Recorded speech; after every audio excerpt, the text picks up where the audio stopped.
Over the course of more than 1,400 episodes, Joe Rogan has featured guests on his podcast from just about all walks of life. Though the Joe Rogan Experience may have started in 2009 as just an avenue for Rogan and his buddies on the comedy circuit to tell jokes and interact with fans, the podcast has grown much larger in subsequent years, with Joe now having the pull to attract guests who have lived some of the most extraordinary lives imaginable. What makes podcasts in general, but particularly the Joe Rogan Experience, such a good avenue for people who have lived through remarkable events is the long-form nature, complete lack of censorship, and opportunity for uninterrupted discussion. Everyone has that one friend who isn't afraid to lightly embellish, right? Well, imagine that everything that friend has ever said has been true, and they still likely wouldn't have experienced half the things that these guys have. I'm Gareth from WhatCulture.com, and here are the 8 craziest stories told on the Joe Rogan Experience. Number 8, Julie Kedze's accident.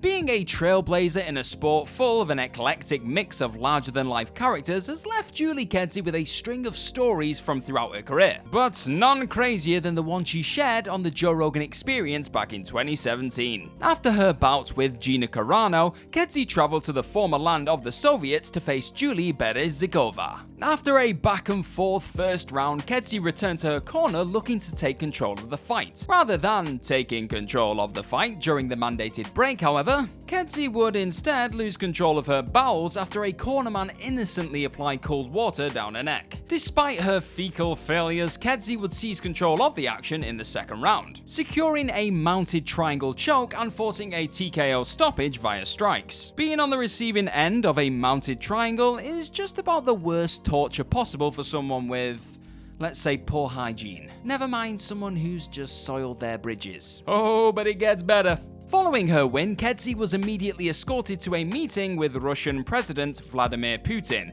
and was forced to scramble to find somewhere to dispose of the soiled shorts while in the presence of European dignitaries and combat sports royalty.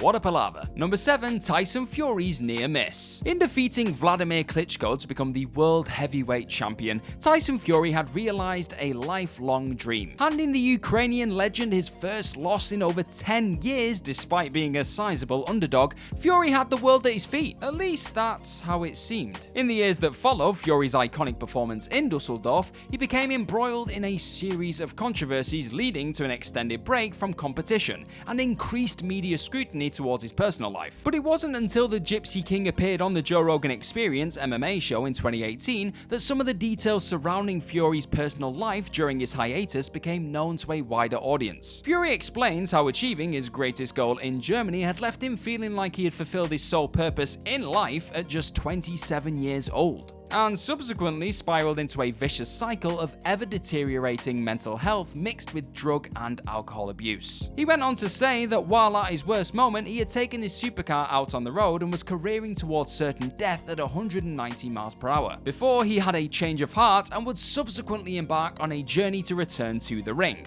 and raise awareness about the mental health crisis. He now reigns as the heavyweight champion of the world and has become a shining light for people all around the world. Job done if you ask me. Number 6, every Joey Diaz episode. Joey Diaz has lived a bit of a wild life. That much is pretty much incontestable, but what makes his interactions with Rogan on the Joe Rogan Experience so perfect is his impeccable comedic timing and penchant for perfect recollection. Ever since he first appeared on the 25th episode of the Joe Rogan Experience way back in 2010, very little has actually changed. Well, other than Joe's professional studio being a living room couch, and the series of high-profile sponsors being a sole ad for a male masturbatory aid. Yeah, so a few things have changed. From his time in prison to the surprisingly long time it seems to have taken him to be incarcerated based on the things he was getting up to, Diaz has lived through several lifetimes worth of craziness, let me tell you. Though I suppose when you find your calling as a comedian through attempting to stop riots involving irate inmates, that's probably bound to be expected, right? Number 5, Daryl Davis's incredible life. The most recent episode on this list, when musician Daryl Davis came on the podcast in January of this year, he didn't tell an isolated crazy story, but rather explained how his whole adult life has pretty much just been one big one. A kind of political Pied Piper who uses his incredible oratory and musical gifts to aid in the disillusionment of many a white supremacist ideologue and de-radicalization of neo-Nazis across America. Davis has led to over 200 members of the Ku Klux Klan putting down their hoods for good, both literally and figuratively. The podcast is a fascinating listen and sees Davis explain that his determination to help wayward races to see the error in their thinking came from having never understood as a child why people would treat him differently because of their skin color. Rogan, to his credit, allows Davis to tell the incredible story of what has become his life's work with minimal interruptions, only interjecting with pertinent questions. For those who may have turned Davis off during the initial period of the podcast due to his gruff voice as a result of laryngitis, I implore you to give it another chance. Number 4, Jake the Snake Roberts' dark past. Many What Culture fans will probably be more than aware already of the Jake the Snake Roberts story. A man whose life has seen so many peaks and troughs, it would look like a mountain range if it was plotted out on a graph. It'd be like, yeah. A lot of ups and downs. However, Roberts' appearance on the Joe Rogan Experience with comedian Tony Hinchcliffe in 2018 exposed the pro wrestling legend's stories to a different audience, with Roberts describing some of the horrific abuse he had experienced as a child and how it affected his career throughout his life. The fantastic 1999 documentary Beyond the Mat captured Roberts during one of the lowest points during his professional life, showing his drug addiction spiraling out of control, leading to the downfall of both his career as a wrestler and his relationship with his family. Despite the unimaginable trauma that Roberts has suffered throughout his life, his appearance on the Joe Rogan Experience sees the former wrestler rejuvenated thanks to the help of his friend and fellow WWE alumni Diamond Dallas Page. To see Roberts both sober and at peace with his life, despite the suffering he's endured, leads to a great podcast with an inspiring tale of redemption. Number 3, How David Goggins Overcame. Listening to David Goggins is a surefire way to feel like you really don't have your life together. The former US Navy SEAL and ultra-marathon runner seems to suffer from a condition that leads to him to possess a never-ending supply of motivation, with him conquering increasingly unbelievable feats of strength and endurance throughout his career. Just to put things in perspective, Goggins has completed over 4,000 pull-ups in one day, ran 205 miles in 39 hours, and won the infinitus 88k race with a time over 20 minutes faster than his nearest competitor.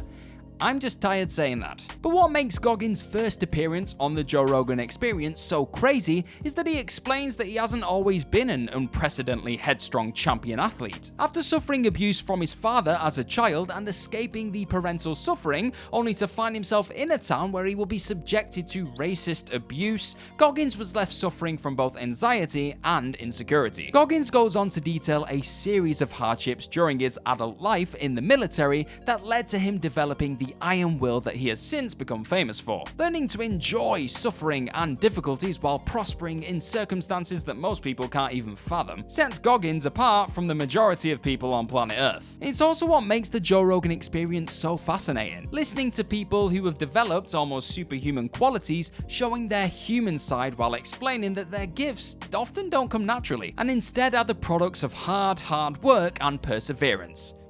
Damn, I feel inspired. Number 2, Michael Scott Moore's Pirate Ordeal. Immersive journalism is a crucial aspect of the so-called Fourth Estate. Those who travel to dangerous areas to shine a light on unreported subjects are putting their lives at risk in order to better inform the wider populace of the world at large, often putting their own safety in serious jeopardy in order to get the story. Michael Scott Moore's story shows just how harsh the consequences can be for investigative journalists in their field. While researching for a book about modern-day piracy, Moore was captured by actual pirates in the Somalian city of Galkayo. The published author Moore describes the lawlessness of the African state in an unsurprisingly eloquent and authoritative manner, explaining to Rogan the political and economic circumstances that led to abductions like his being widespread across the country. Moore also does a great job in explaining the paradoxical relationship he had as a prisoner with the guards that were holding him hostage. During the more than 2 years years that he was held captive, more fascinatingly explains the way he and his fellow prisoners would interact, developing a multilingual pidgin in order to communicate beyond the barriers of language. He also tells Rogan about how there were several times when he had the opportunity to grab an unattended loaded rifle, and the various internal debates he had deciding what to do, knowing that any attempt to escape would probably be suicide, but growing increasingly hopeless about his chances of release. Number 1. Nick Yarris's lost years in prison. Most people would probably consider themselves unlucky if, I don't know, they lost the keys or their flight was delayed. For Nick Yarris, however, bad luck doesn't even begin to describe the enormity of the circumstances he suffered through that led to his appearance on the Joe Rogan Experience in 2018. After being incarcerated for stealing a car, Yarris falsely told police that he knew the culprit in an unresolved murder case in an attempt to earn his freedom. However, after the police found out Yarris had lied, they pinned the charges on him instead, leading to Yarris being put on death row for the murder of a woman he had never even met. Yarris tells Joe about the constant abuse he would suffer in prison in the years that followed, explaining that all the while he was buoyed by the hope that DNA evidence would eventually be able to prove his innocence. After 22 years in prison, Yarris was finally exonerated in 2003, after DNA technology proved that he was not involved in the murder leading to his release from prison. It's actually quite difficult to listen to the experiences Yarris suffered through as an innocent man at times, but his positive demeanor is a testament to the fortitude he developed throughout his ordeal. And that's our list. Know of any other crazy stories told on the Joe Rogan Experience? Let us know all about them in the comment section below, and do not forget to like, share, click on that subscribe button and ring the bell while you're there. Also, be sure to head on over to whatculture.com and click on some more brilliant articles just like the one this video is based on. Hi, I've been Gareth from whatculture.com. Thank you very much for watching today, and I'm sure I'll see you very, very soon.